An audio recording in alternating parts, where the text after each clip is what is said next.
I'm Lindsay, 24, leading a development team at a top tech firm in Austin, Texas. Last month, I watched my parents, Jeffrey and Pamela, crumble when they saw what their brand new Mercedes-Benz SUV truly cost them. 4 years ago, I was an 18-year-old with a broken heart, betrayed when they refused to pay for my college, choosing instead to cruise Dallas in that car to impress their friends. Lindsay, deal with it, my dad snapped, brushing me off like I didn't matter. So I did. I fought tooth and nail, built a career that left them stunned, and turned their selfishness into something they never expected. If your family ever let you down, share your story in the comments, hit like, and subscribe for more real stories like this.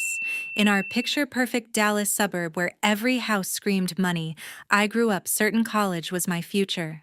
My dad, Jeffrey, owned a construction firm that built half the mansions around us, and my mom, Pamela, handled PR for upscale brands, always looking like she belonged on a billboard. We weren't billionaires, but we lived like it. Private school, beach trips to Galveston, a lifestyle that turned heads. From my earliest memories, my parents were fixated on appearances. Dad shelled out thousands for country club memberships to network with big shots, while Mom threw charity galas to flaunt our flawless home. Perception is everything, Lindsay, Dad would lecture when I questioned why we needed a new Lexus when our old one worked just fine. People respect what they see. Despite their obsession with image, my parents swore education was the path to success. My straight A report cards were practically trophies in our living room. When I took first place in a regional coding contest in ninth grade, they paraded me to their friends as our tech prodigy. "We're saving for your college," Mom promised me through high school, her tone leaving no room for doubt. "Just get into a top school and we'll handle the rest." I trusted them. How could I not? Their lifestyle screamed wealth. New decor, designer outfits, a kitchen remodel that cost more than most cars. Their words backed my dreams, so I poured my heart into studying. While my friends hit parties on weekends, I was coding late at the library or taking extra courses at the community college to pad my applications. My computer science teacher, Ms. Ramsey, saw my talent for algorithms and became my guide. "You're something special, Lindsay," she said in junior year, her voice full of belief. "A program like UT Austin or Texas A&M could launch you." Her encouragement fueled me. I aimed high: UT Austin, Texas A&M, even Georgia Tech, the best computer science schools out there. I spent countless nights polishing essays, prepping for interviews, making sure every application was perfect. My parents seemed fully on board. They covered my SAT prep classes, drove me to campus visits, and turned mailing my UT Austin application into a ceremony. "This is your shot at the big time," Dad said, grinning as he dropped the envelope in the mailbox. Mom beamed. "We're so proud, sweetheart." But there was a secret they kept buried beneath their polished exterior. Behind the country club brunches and Mom's designer bags, my parents were sinking in debt. The fancy cars, home upgrades, gala donations, it was all financed, a fragile act they maintained to keep up appearances. They hid it well from me, from their friends. To everyone, we were the Chapmans, the family who had it together. To me, they were the parents who'd vowed to support my future. I didn't know they were walking a financial tightrope, ready to trade my dreams to protect their facade. By senior year, my classmates were freaking out about college costs. Lunch conversations revolved around scholarships, loans, and financial aid packets. Some friends swapped their dream schools for cheaper ones. "You're so lucky," my friend Brooke told me one day, her voice heavy with envy. Her parents were pinching pennies for her community college fees. "Your folks can afford anywhere." I nodded, gratitude swelling in my chest. "Yeah, they've been saving for my education my whole life," I said, echoing Mom's words. I believed it completely. I was banking on it. March of my senior year, the acceptance letters started rolling in. Texas A&M came first, followed by other strong schools. When UT Austin's letter arrived, I tore through the house, screaming, waving it like a flag. Georgia Tech followed a week later. I had choices, real life-changing choices, and the future I'd worked for felt so close I could taste it. That night, I texted my parents who were at some fancy mixer asking for a special dinner to discuss college plans. Mom replied fast, suggesting, "The Capitol Grill, our go-to steakhouse for celebrations." "Let's make it big," she texted with a flurry of confetti emojis. I spent the evening browsing UT Austin's dorm options, imagining myself coding in their labs, building projects that could shape the world. Everything seemed to be falling into place. I had no clue my parents had other plans for the money they'd promised me. I didn't see the cracks in their perfect image the way they were scrambling to cover their debts. I couldn't imagine that the dinner I was so pumped for would shatter everything I thought I knew, that the future I'd built in my mind was about to be torn apart, not by accident, but by their decision. That Friday night at the Capitol Grill felt like a dream at first. The steakhouse buzzed with the clink of glasses and low laughter, the kind of place where Dallas's elite came to be seen. I'd dressed up in a black dress Mom had picked out for special occasions. My folder stuffed with printouts about UT Austin, Texas, A&M, and Georgia Tech program details, campus maps, the works. My heart was set on UT Austin, but I wanted to weigh every option with my parents. The hostess led us to a plush corner booth, a candle flickering between us. Dad ordered a bottle of red wine, $200. I'd later learn to toast my acceptances. "To our star," he said, raising his glass, his smile wide. Mom chimed in. "We're so proud, Lindsay. Top schools like these, you've outdone yourself." I couldn't stop grinning. This was it, the moment I'd pictured for years. I pulled out my folder, eager to dive into the pros and cons. I'm leaning toward UT Austin. I started flipping to their computer science page. The program's top tier, and it's close enough for visits. My parents traded a glance, quick but sharp, like a warning I didn't catch. Dad set his glass down, his smile tightening. "About that, Lindsay," he said, his voice shifting to a tone I'd never heard before. "We need to talk about the financial side of college." I nodded, still clueless. "Sure, I know these schools aren't cheap.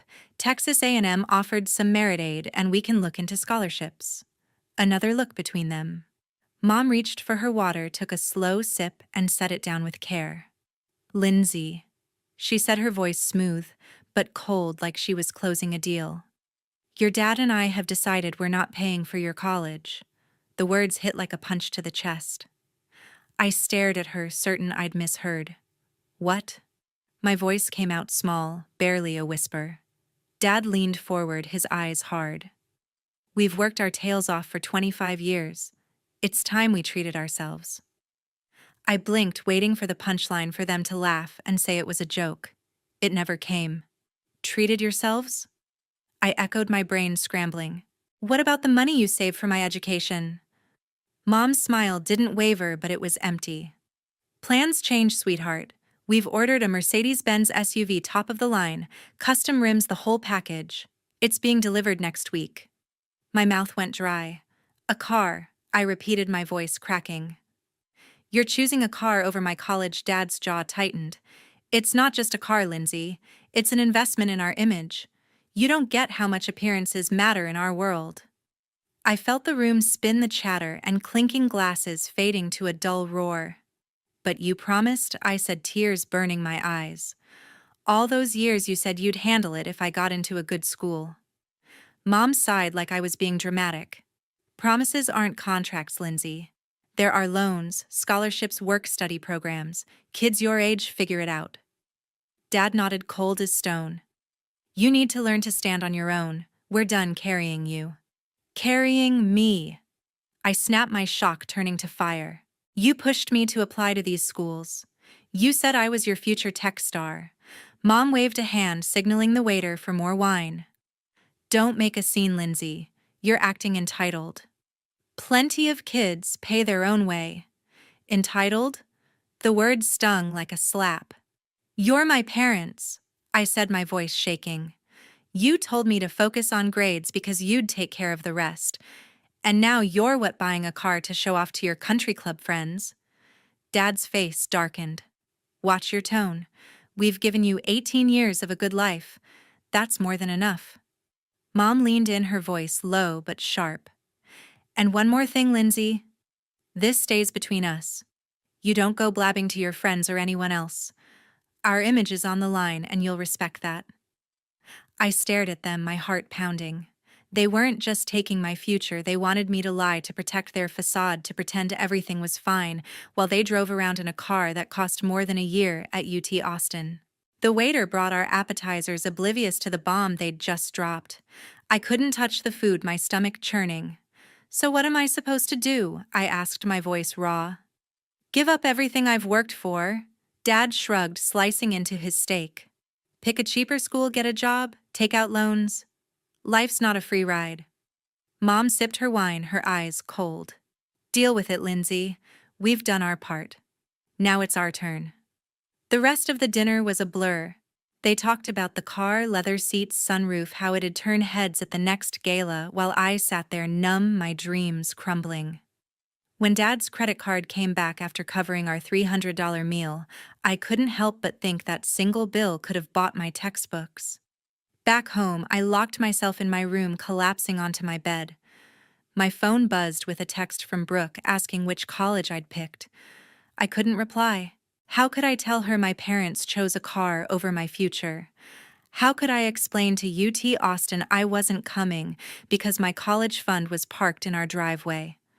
I cried until my throat burned, waves of shock and betrayal crashing over me. But sometime past midnight, something shifted inside me. If my parents wanted me to deal with it, I would, not for them, but for me. They didn't believe in my dreams, but I still did. Somehow I'd find a way forward, even if it meant starting from nothing. The next morning, I woke with puffy eyes but a spark of resolve. If they wouldn't help, I'd find someone who would. I just didn't know how hard that fight would be. If my parents thought I'd crumble because they chose a Mercedes-Benz SUV over my college fund, they were dead wrong. I wasn't doing this for them anymore. I was doing it for me. I grabbed my phone and started calling financial aid offices. My voice shaky but determined. UT Austin. My dream school was first. The administrator was kind but blunt. "Ms. Chapman, your parents' income is well above our need-based aid threshold," she said. "Since they're your legal supporters, you don't qualify regardless of their refusal to pay." I called every school that accepted me. Texas A&M, Georgia Tech, smaller programs. The answers were the same. My family looked rich on paper, and the system didn't care that my college fund was now parked in our driveway. With elite schools out of reach, I turned to state universities. The University of Texas at Arlington offered a partial merit scholarship covering about half the in-state tuition. It wasn't UT Austin, but their computer science program was solid, and it was my only shot. 2 weeks after that gut-punch dinner, I faced my parents in our too-perfect living room. "I'm going to UTA," I said, my voice steady despite the knot in my chest. "I'll live in the cheapest dorm, work part-time, and take loans for the rest." Mom looked relieved, like I'd solved their problem. "That's practical, Lindsay. UTA is a fine school." Dad nodded, his face blank. "Sounds like a plan." No apology, no guilt, just a quick shift to their next obsession, the car's delivery date. "The interior's unreal," Mom gushed, scrolling through photos on her phone. I walked away, my stomach twisting. I landed a summer job at a mall coffee shop pouring lattes for $8 an hour. The day before their SUV arrived, I helped Mom unpack her new designer sunglasses, each pair worth more than my future textbooks. They barely noticed me, too busy posting the Mercedes on social media with captions like, "Living the dream." While I pulled double shifts, my phone buzzed with their updates, them posing by the car grinning at country club events, their debt-fueled facade still airtight. I stopped checking their posts after a week, the betrayal too raw. August came, and I moved into UTA's oldest dorm, a cramped room with peeling paint and creaky beds. My roommate Brooke was a mechanical engineering major from Fort Worth, also working her way through school. "This place is rough," she laughed, stacking her books on a shaky shelf. "Better than nothing," I said, my mind flashing to UT Austin's glossy dorms. Reality hit fast. I'd scored a job at the campus library 10 hours a week, and another waiting tables at a local diner weekends and 2 weeknights. Between classes, work, and studying, I averaged 4 hours of sleep. Meals were instant noodles or diner scraps, whatever I could grab. My parents' calls were scarce, always shallow. "How's school?" Mom would ask before raving about their latest gala or the car's new wax job. I kept it short, never mentioning my struggles. They didn't need to know I'd skip meals to save cash or cry in the library bathroom overwhelmed. Meanwhile, their social media sparkled with photos of them cruising Dallas, the Mercedes gleaming. The contrast burned my hustle versus their fake glamour. October brought midterms and my breaking point. After an all-nighter for a coding project, I dozed off during a calculus exam, waking with 15 minutes to finish 2 hours worth of problems. That night at the diner, I dropped a tray of sodas, earning a warning from my boss. Back in my dorm, exhausted and unraveling, I found a notice under the door. My student account was past due $2,000, or I couldn't register for spring classes. I sank to the floor, clutching the paper, and let the sobs tear through me. How could I keep going? I was failing schoolwork, everything. Maybe my parents were right. Maybe I wasn't built for this. Brooke found me there, curled against my bed. "Lindsay, what's wrong?" she asked, sitting beside me. I handed her the notice, choking out the story: my parents' betrayal, the car, the loans I couldn't get without a cosigner. She listened, her face softening. "That's messed up," she said. "Parents are supposed to have your back." I shook my head, tears falling. "I don't know how to do this. I'm drowning." Brooke gripped my shoulder. "One step at a time. Anyone else you can call? Grandparents, maybe?" Her words clicked. My grandma Edith had always been my biggest cheerleader. She'd sent me $1,000 check for graduation, which my parents had borrowed for their car payment, promising to repay it. They never did. I called her the next day from a campus bench, my voice trembling as I spilled everything. Jeffrey did what she snapped, her outrage like a lifeline. "That money was for your education. I raised him better." By the end of the call, she'd offered to co-sign a private student loan and send a small monthly stipend, enough to cut my diner shifts and breathe. "You're worth investing in, Lindsay," she said firmly. "Don't let anyone say otherwise." With my grandma's help and Brooke's support, I scraped through that first semester. My grades weren't perfect, but they held up. My coding professor, Dr. Stephen Grant, noticed my work on a group project and offered me a research assistant spot next term, a job that paid better than the library and gave real experience. My parents returned from a Houston trip, their Mercedes now sporting custom plates, and called to check in. I didn't mention Edith or my struggles, keeping our talks brief. "You sound tired," Mom said once over a dinner I wasn't invited to. "College is tough," I replied, leaving it there. Christmas break meant 3 weeks back home, sleeping in my old room, while my parents turned my study nook into a lifestyle corner for Mom's yoga gear. Photos of their Mercedes lined the walls where my coding awards once hung. "Self-reliance builds character," Dad said one night, pouring another whiskey. I bit my tongue, slipping to my room where I cried silently, just like that night after the Capitol grill. But these tears were different, not just pain, but defiance. I'd make it, not because of them, but despite them. And deep down, I knew this was just the start of my fight. Spring semester at UTA marked a turning point. With Grandma Edith's stipend and Brooke's pep talks, I found a rhythm classes research assistant work with Dr. Stephen Grant and fewer diner shifts. Sleep was still scarce, but I could breathe. My coding skills sharpened, and I started to see a path forward, not just survival. Dr. Grant, my professor, noticed my knack for algorithm design. "You've got a spark, Lindsay," he said after I debugged a complex project. "There's a regional coding competition coming up. You should join our team." I hesitated. My plate was full, but his belief in me was hard to ignore. I signed up, spending late nights practicing with teammates, fueled by coffee and defiance. If my parents thought I'd fail without them, I'd prove them wrong. The competition was intense with teams from UT Austin and Texas A&M schools I'd once dreamed of attending. To my shock, our UTA team took second place, beating several heavyweights. Dr. Grant beamed afterward. "Your algorithm optimizations carried us," he said. "I'd like to recommend you for a summer internship at CodeZap Technologies." My heart raced. CodeZap was a rising tech firm in Austin, competitive but well-paying with housing included. I threw myself into the application, building a portfolio of my best code, practicing interviews with Brooke until I could ace every question. When the offer came, I called my grandma first. "I got it," I shouted, my voice cracking. "Full-time, 12 weeks housing covered." She laughed, warm and proud. "I never doubted you, Lindsay." My parents' reaction was another story. I called to say I wouldn't be home for summer, hoping stupidly for a shred of pride. Mom sounded annoyed. "What am I supposed to tell people when they ask why you're not here?" she complained. Dad cut in, his voice sharp. "No need to make it sound like we're the bad guys. You're doing fine." I swallowed the hurt.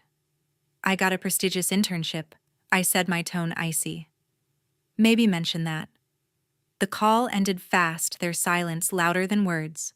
They didn't care about my win. They cared about their image, still cruising Dallas in that Mercedes, posting "blessed" on social media while their debt piled up. As summer approached, my parents invited me to a charity gala they were co-hosting in Dallas, a glitzy event for their country club crowd. They even offered to cover my bus ticket, maybe feeling a twinge of guilt after our call. I wavered, but went, telling myself it was a chance to mend things. The gala was at a swanky hotel, all chandeliers and champagne. Mom had decked out the venue, and their Mercedes was parked out front, waxed to a mirror shine. We stuck to safe topics at first: weather, my cousin's new job, avoiding the elephant in the room. Then came the dinner, a long table packed with their high society friends. Dad stood to introduce me, his smile polished. "This is our daughter Lindsay, the coding whiz," he said, his voice dripping with fake pride. "She's at UTA, making us proud." One of his golf buddies leaned in. "UTA? I thought she was headed to UT Austin or some Ivy League." Before I could speak, Mom jumped in, her laugh too bright. "Lindsay wanted to stay local, didn't you, dear?" My blood boiled. They were rewriting history, painting themselves as supportive parents. I set my glass down, the clink cutting through the chatter. "Actually," I said, my voice steady but loud enough for the table to hear, "I'm at UTA because my parents chose a Mercedes-Benz SUV over my college fund. They told me to deal with it instead of paying for UT Austin." The room went dead silent. Dad's face turned to stone. Mom's smile froze like a mannequin's. Their friends shifted uncomfortably, eyes darting. "Lindsay's exaggerating," Dad said, forcing a chuckle. "We just encouraged her independence." I locked eyes with him. "Is that what you call it? Because I remember you saying, 'We've done our part, now it's our turn.'" Mom stood abruptly. "Lindsay helped me with dessert in the kitchen." She hissed, her voice low but furious. "In the kitchen," she spun on me. "How dare you humiliate us like that? Do you know what this does to our reputation?" I stared, incredulous. "Your reputation? You threw away my future for a car, and now you're mad." I told the truth. Dad stormed in, his face red. "You're being dramatic. We gave you 18 years of support. Most kids get nothing." My voice didn't waver. Most parents don't promise their kid college, then snatch it away for a status symbol. "You told me to keep quiet to protect your image. I'm done lying for you." Mom's eyes welled up, but her voice was ice. "If you can't respect what we've done for you, maybe you shouldn't be here." I nodded, calm washing over me. "You're right." I walked out through the stunned gala crowd to the lobby and called an Uber to the bus station. Before leaving, I turned to them one last time. "I'm going to make it despite you," I said quietly. "And someday, you'll regret choosing that car over me." The Uber ride was a blur, tears streaming as I processed what I'd done. But by the time I reached Arlington, a strange peace settled in. I'd cut the cord no more, pretending no more, protecting their lies. The next day, I emailed my parents. "I need space," I wrote. "I'll update you on big stuff, but don't contact me otherwise." Their replies came fast. Mom's defensive, dad's angry, but I archived them without responding. I blocked their numbers and unfollowed their social media, their Mercedes-filled posts too painful to see. Edith was the only family I kept close. "Sometimes you have to protect yourself," she said when I told her. "This isn't about punishing them, it's about saving you." Her words gave me strength. With my parents out of my daily life, I dove into the Code Zap internship, my studies, and new friends who valued me for me, not what I could do for their image. That summer at Code Zap was a game changer. My supervisors loved my work on a data processing algorithm, offering me a part-time remote role during junior year. It paid better than the diner, letting me drop those shifts and focus on school. Dr. Grant kept mentoring me, pushing me to submit my code to tech journals. "You're building a name for yourself," he said, grinning. Brooke, now more like a sister, celebrated with me over cheap tacos when I got my first real paycheck. "You're killing it," she said, tossing a chip at me. I laughed, but her words stuck. I was rising, not just surviving, and somewhere deep down I knew my parents would soon face the real cost of their choice. Junior year at UTA was when everything clicked. My part-time role at Code Zap Technologies, earned from that summer internship, gave me financial breathing room. I dropped the library job, slept more than 4 hours a night, and my grades shot up. Dr. Stephen Grant, my mentor, kept pushing me. "Your work's getting noticed, Lindsay," he said, forwarding my algorithm project to a tech journal. When it got published, Brooke insisted we celebrate with pizza in our dorm now, in a slightly better building than freshman year. "You're a rock star." She grinned, tossing a crust at me. I laughed, but I felt it. I wasn't just scraping by anymore. I was building something real.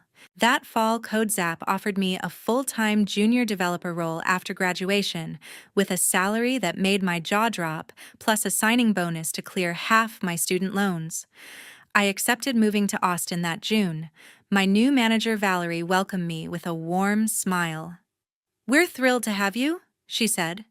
"Your internship work was stellar." During orientation, I spotted a company program, the Code Zap Opportunity Fund, offering scholarships for students with big dreams but no financial backing. It hit close to home.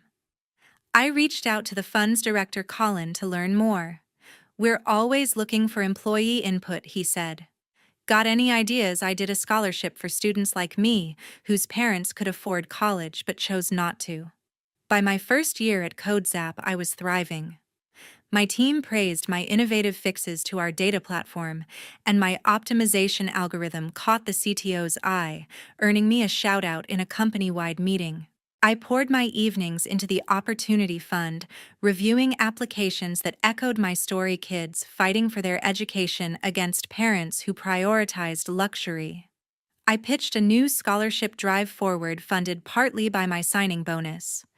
It would cover full tuition for students whose parents opted for status symbols like fancy cars over their kids' futures. Colin loved it. "This is personal for you, isn't it?" he asked. I nodded, my throat tight. I know what it's like. The scholarship launched that spring, supporting 3 students. I crafted the essay prompt myself. How have you overcome family obstacles to pursue your education, and how will you help others do the same? Reading their stories, parents choosing boats, vacations, or yes cars over college, felt like reading my own. I added a mentorship component, pairing recipients with Code Zap employees for career guidance.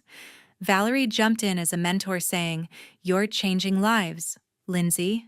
I didn't tell her it was healing mine too. My personal life steadied. I moved into a small Austin apartment, my first real home. I joined a coding meetup, made friends, and started dating Randy, a finance analyst who got my complicated family history without judgment. "You're stronger for it," he said one night, walking me home. Edith, still my rock, visited for my 22nd birthday, bringing homemade cookies and a $5,000 check. "Pay down those loans," she said, hugging me. "I'm so proud." My parents, Jeffrey and Pamela, stayed on the sidelines.